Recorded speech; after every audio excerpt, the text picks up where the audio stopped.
Certainly in Jurassic Park III, I feel the tremendous responsibility and pressure to at least come up to the expectations of an audience that have been delivered 2 films with amazing soundtracks.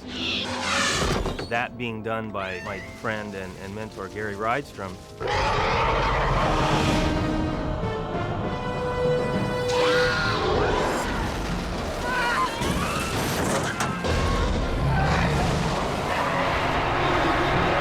Basically, how it breaks down is I'll read the script and I'll get a sense of what they're trying to do with the film.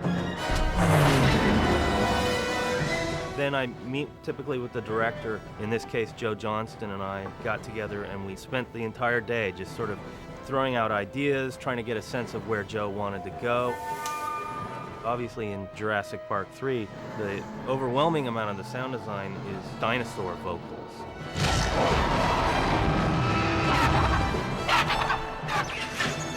I can't tell you how many nights I've laid awake in bed thinking, okay, this is the 3rd Jurassic Park film. How am I going to come up with these vocals that will be fresh and new to the audience and convey the menace and terror of the Spinosaurus, the communicating abilities of the raptor, or the majestic quality of the pteranodon?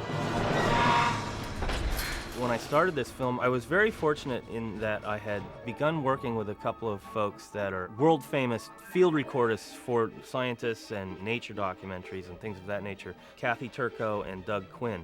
I knew that they had recorded many different types of animals around the world that I had, in some cases, never even heard of, and that's how I approached Jurassic Park III, to collect as much new and exotic sounds as possible. In the previous ones, there was a lot of zoo recordings. In the case of what Doug and Kathy were able to bring to the table for me, many of these sounds were really created out in the wild. For instance, vulture recordings in Madagascar, that's not something you're going to find in a zoo. Or in the case of Kathy, climbing up on rock cliffs and recording all sorts of Arctic seabirds. There were certainly some recorded at zoos, and specifically to Jurassic Park III, I got in contact with a fellow by the name of Ron Whitfield. He's a well-known big cat breeder, and he has a retired cat's home in the middle of nowhere. We were able to go to his site and record these big lions and tigers, some of which weighed in excess of 300 pounds, which played as a very strong element in the Spinosaurus, for instance. In the case of the Spinosaurus, I would use the low guttural quality of both a lion and an alligator, and I used the sound of a baby bear crying. And then I lengthened a big bird cry that had a raspy quality. It's almost like, you sandwich these together and then you start playing with them back and forth and figuring out how the components go together. The raptors have always played a key part in Jurassic films. And in Jurassic Park III, the story is actually wrapped around the evolution that they've experienced since the inception of Jurassic 1. The raptors have become smarter, if you will, and therefore they've developed forms of communication. He's calling for help. Come on! And our characters are pursued by these very intelligent raptors that are communicating over long distances with one another, so that it really puts our actors at a disadvantage. Therefore, it put me in a creative position to really convey this communication. I did that by using these vulture recordings that had these wonderful little staccato sounds. And it's wonderful because when the raptor opens his mouth, you can sort of sense that this whole vocal cord is doing this sort of vibrato type of call. And at the same time, then I bring in the classic hisses that are a signature quality of the raptor. The great thing about this scene is that for a sound guy, for all of us who love this concept of surround sound, these creatures are surrounding the characters, and I can start to use the room so that we really feel as an audience that we're being surrounded, and the sound helps create this sort of tension within the scene. So then the instrument then plays a key role. Alan Grant blows through the skull and makes this sort of long, drawn-out cry that is based upon the same sounds that I use for communication.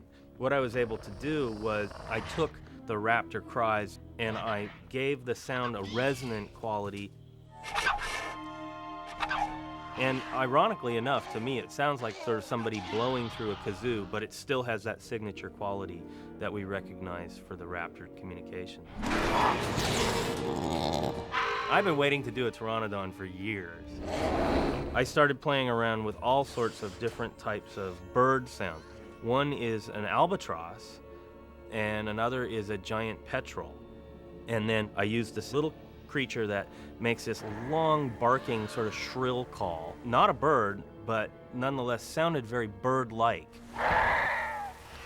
So I started playing with the petrel and the albatross recordings and this little creature from Africa, and started blending different versions together and really created this sort of prehistoric cry that you definitely recognize as a bird, but you feel as though it's a big bird and a bird with power.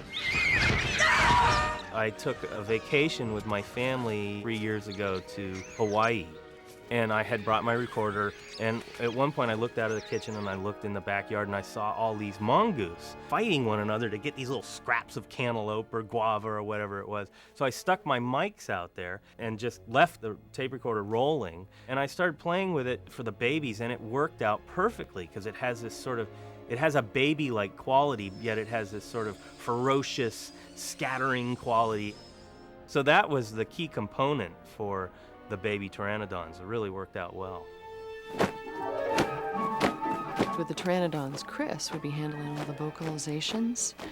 You know, he's getting all those big sounds from going out and recording animals or whatever he's doing. And then we're doing more sync specific, which are the wing flaps. I work with the Foley artists. They'll come up with the sounds, and I'll do my best to interpret what they want from it. I'll use my various devices to improve the sound that she's creating to make it believable to the shot that we see on the screen. The thing about Foley, you've got a Foley artist performing live to the screen. So if the bird takes a big flap and then small fluttery flaps, they can in real time recreate those sounds. So it's really faster and more efficient for a human to watch it on the screen and go ahead and recreate that sound.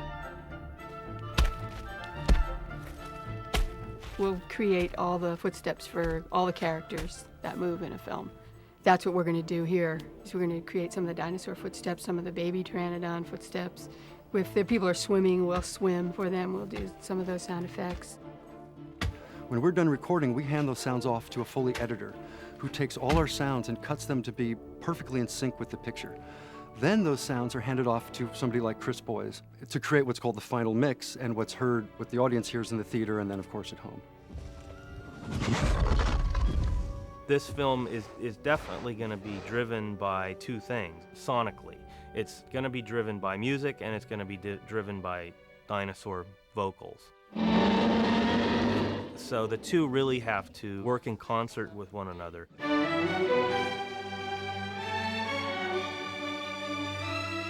I had the very good fortune of being recommended by John Williams to score this movie. Mr. Williams was unavailable to score Jurassic Park III because he was scoring AI for Steven Spielberg, who was also producing this movie, so I think he understood that his unavailability was in very good earnest. He was looking for someone who could carry on the tradition from his standpoint. I'm very honored to have picked up that torch, and I hope that I carried it to his satisfaction. Ready and action! Essentially, I saw the picture as they were starting to piece it together. I think that the main question starting out was where John Williams' themes were to be used, and there were basically three major moments where everyone agreed that it would be very necessary to bring back the Jurassic Park themes. Two of them involved panoramic shots of the island and dinosaurs, and the third was the ending.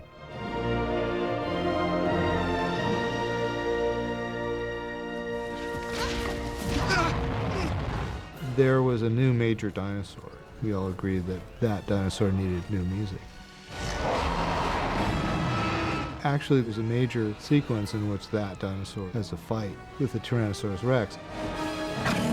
It's clearly an homage to King Kong when King Kong fights the Tyrannosaurus Rex. In approaching that scene, I was juxtaposing John Williams' music for the Tyrannosaurus Rex with my music for the Spinosaurus. For the Spinosaurus, I brought in extra tubas and trombones, so there's a very big low end in the brass contingent.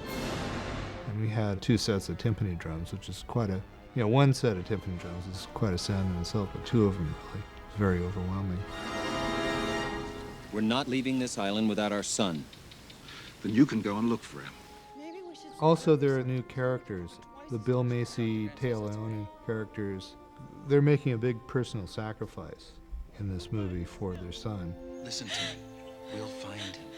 And I felt there was a pretty strong need for some thematic material that covered the unity of the 3 of them. Taya Leone and Bill Macy had been split up, and this ordeal brings them back together with their son. So it's kind of a reunification theme. As the audience becomes more and more attuned to what's going on in the movies, I think that the function of music becomes more and more clear. And I think the audience are starting to expect the score to function in a way that, brings them into the movie.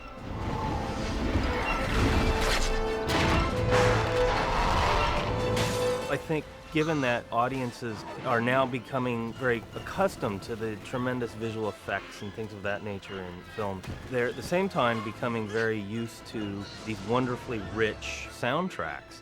And so the expectations just continue to climb for us in the sound field, and we sort of all collectively feel as though we help tell the story with sound.